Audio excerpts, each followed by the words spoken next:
I am sitting here in an empty house, a house that I built with my own two hands, listening to the echo of my own voice, and I finally feel peace. It's a strange kind of peace, the kind that comes after a long, brutal war where you are the only one left standing. If you had asked me 2 years ago, I would have told you that my life was perfect. I would have told you that I was the luckiest man in the world because I was married to Sophia. She was my partner, my best friend, the person I trusted with my life and my business. But I learned the hard way that the person sleeping next to you can be a stranger wearing a mask. I learned that love can be weaponized, that trust can be used as a trap, and that sometimes the only way to survive a betrayal is to become colder than the person who betrayed you. This is the story of how my wife, the woman I worshipped, slowly turned into my worst enemy, and how I had to destroy the life we built together just to save myself. It didn't happen overnight. That's the scary part. Betrayal isn't always an explosion. Sometimes it's a slow leak, a drip, drip, drip of poison that you don't notice until you're already dying. We owned a design and build firm together. I was the construction guy, the one in the boots dealing with contractors and zoning laws.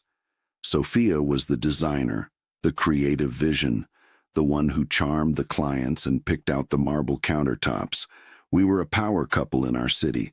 We were building our dream home, a massive project on the cliffs overlooking the ocean.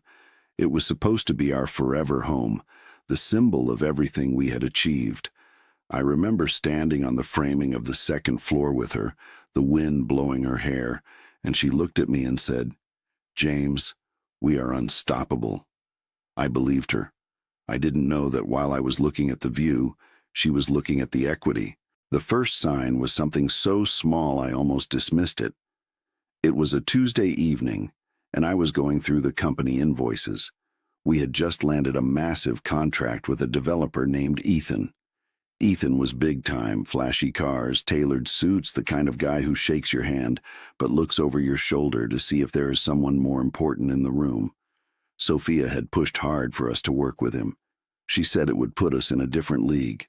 I was reviewing the material costs for Ethan's project, and I noticed a discrepancy. There was an invoice for $20,000 worth of high-end lighting fixtures that I knew hadn't been delivered. I asked Sophia about it.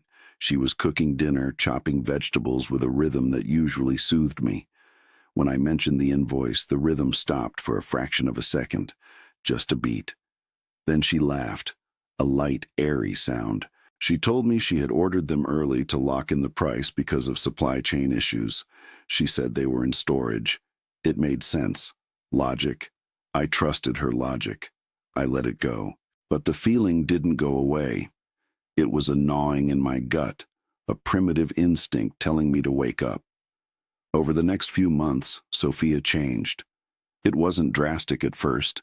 It was new clothes, expensive designer brands that didn't fit our usual budget. It was the way she started guarding her phone. She used to leave it on the coffee table, face up. Now it was always in her pocket or face down. She started working late, meeting with Ethan to go over designs. When she came home, she would smell like expensive wine and a cologne that wasn't mine.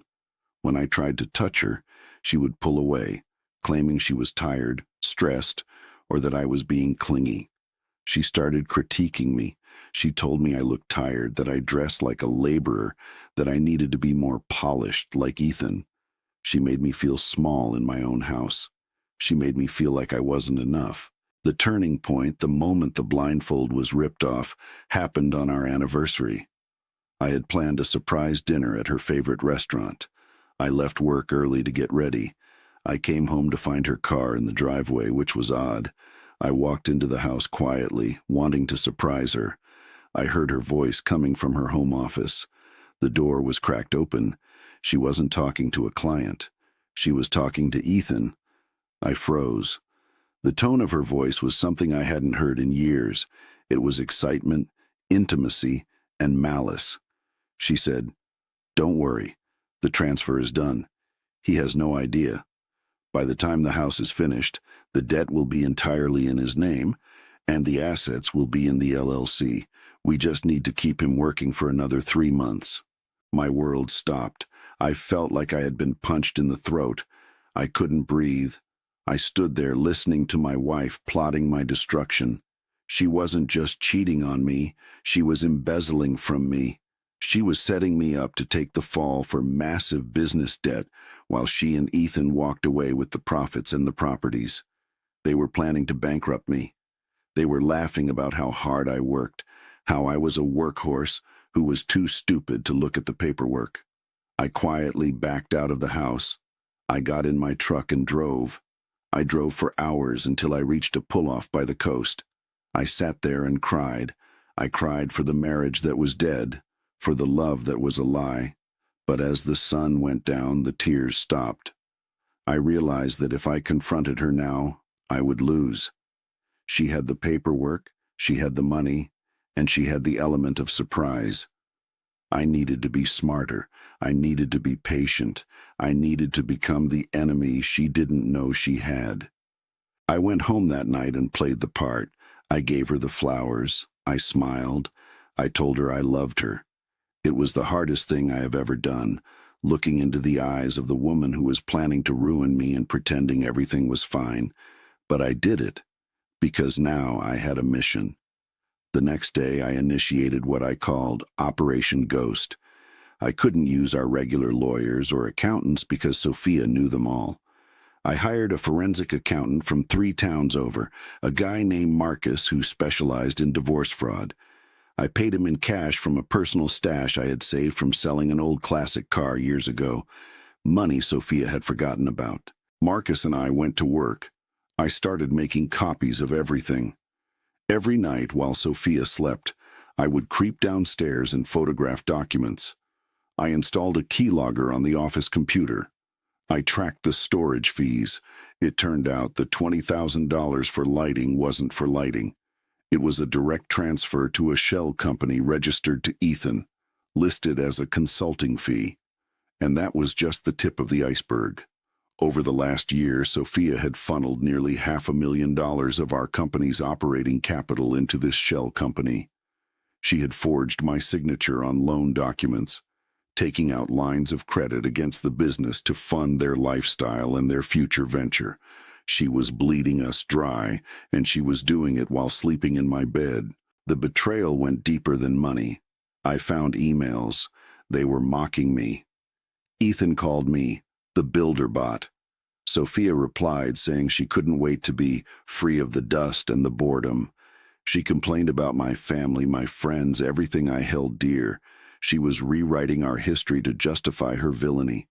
She told Ethan that I was controlling, that I was emotionally abusive, lies she was planting to set up a legal defense for the divorce. She was poisoning the well before I even knew we were thirsty. It broke my heart, but it hardened my resolve. I realized that the Sophia I loved was a hallucination. The real Sophia was a narcissist who saw people as tools to be used and discarded. I had to act fast, but I had to be careful.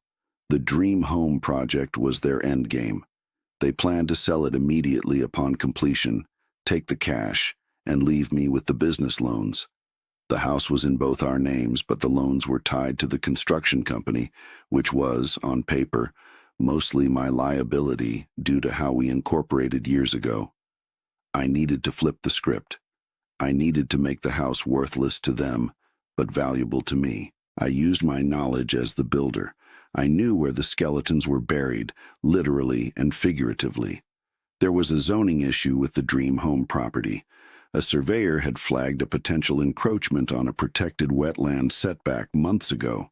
At the time, Sophia had told me to handle it and make it go away. I hadn't filed the final variance paperwork yet because we were so busy. It was a loophole. Without that variance, the house couldn't be issued a certificate of occupancy. It couldn't be sold. It was essentially a pile of expensive bricks on land you couldn't legally inhabit. I took the file containing the survey and the variance application, and I buried it deep in my personal archives off-site.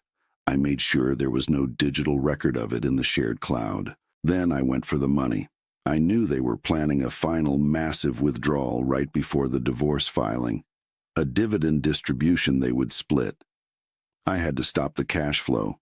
I started secretly diverting incoming payments from new clients into a secure escrow account that required in-person verification at the bank, claiming security updates due to attempted fraud.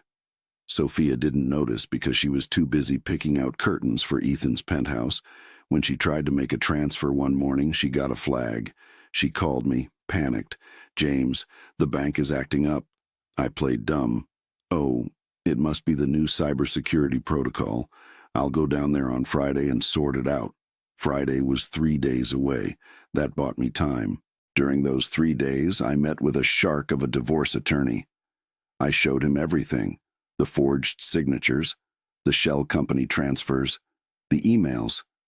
He whistled low and said, "James, this isn't just a divorce. This is RICO territory. This is conspiracy to commit fraud." He drafted a complaint that was brutal. We were going for everything. But I wanted the moment of impact to be public. I wanted to expose them in a way they couldn't spin. They were hosting a reveal party for the dream home. Even though it wasn't quite finished, Sophia wanted to show it off to potential buyers, mostly Ethan's wealthy friends. It was a black tie event on the unfinished terrace, champagne, string quartet, the works. I was supposed to be there as the dutiful husband, standing in the background while she shone. I decided that was the night the truth would come out. The evening arrived. Sophia looked stunning in a red dress, gripping Ethan's arm a little too tightly when she thought no one was looking. I was wearing my tuxedo, but inside my jacket pocket, I had the subpoena and the foreclosure notice on the shell company's assets that my lawyer had miraculously pushed through that afternoon. The party was in full swing. Ethan was giving a toast, talking about vision and partnerships. He raised his glass to Sophia. "To the woman who designs the future," he said. I stepped up. I took the microphone.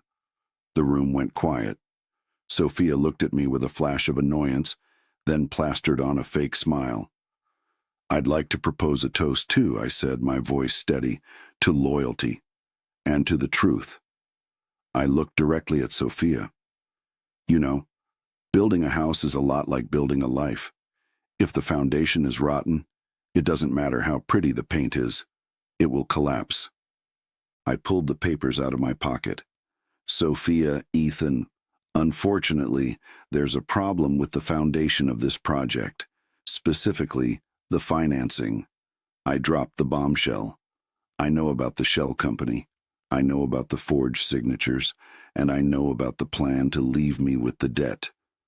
The silence in the room was heavy, suffocating. Ethan's face went pale. Sophia's smile fell like shattered glass. "James, what are you doing? You're drunk," she hissed, trying to grab the mic. I pulled away. "I'm not drunk, Sophia. I'm awake, and so is the bank. As of this afternoon, all assets connected to the fraudulent transfers have been frozen pending a federal investigation. And regarding this house," I turned to the crowd of investors, "this property is built on a protected wetland setback without a variance. It cannot be sold. It cannot be occupied. It is, effectively, a $2 million lawn ornament. And since the loans used to build it were obtained through fraud, the bank is calling the note tomorrow." The chaos was instant. Investors started shouting. Ethan looked like he was going to vomit. Sophia just stared at me, her eyes wide with shock and terror. She realized in that second that I wasn't the builder bot. I was the man who knew exactly how the structure was held together, and I had just pulled the pin. I placed the papers on the table next to the champagne tower. "You wanted the house, Sophia? It's yours, along with the lawsuits." I walked out of that party alone. I didn't look back. Behind me, I heard the shouting, the accusations, the sound of a world crumbling. The fallout was catastrophic for them. Because I had the evidence of the forgery and the wire transfers, I was granted a restraining order and full temporary control of the business assets. Ethan's reputation was destroyed. Investors don't like people who get raided for fraud. He turned on Sophia instantly, claiming she manipulated him, that she was the mastermind. Watching them tear each other apart in court was the final piece of my closure.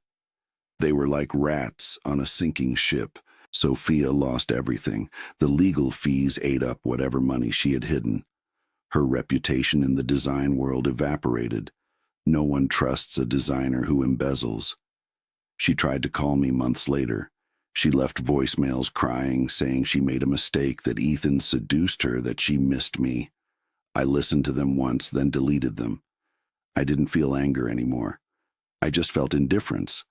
I kept the business. It was hard work, but I rebuilt it honest and clean.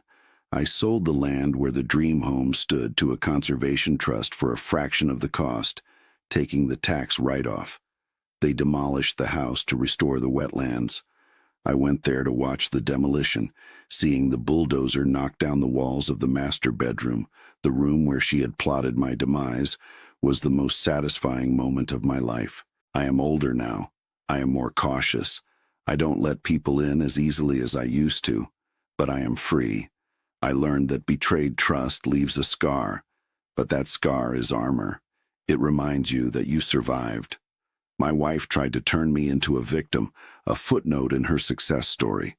Instead, she turned me into the author of her downfall. And as I sit here in my new home, a smaller, quieter place that is all mine, I know that the best revenge isn't screaming or fighting. The best revenge is living a good life and watching the people who betrayed you struggle to survive in the wreckage they created. Truth always comes out. Karma doesn't miss. And sometimes the nice guy doesn't finish last. Sometimes he finishes the game.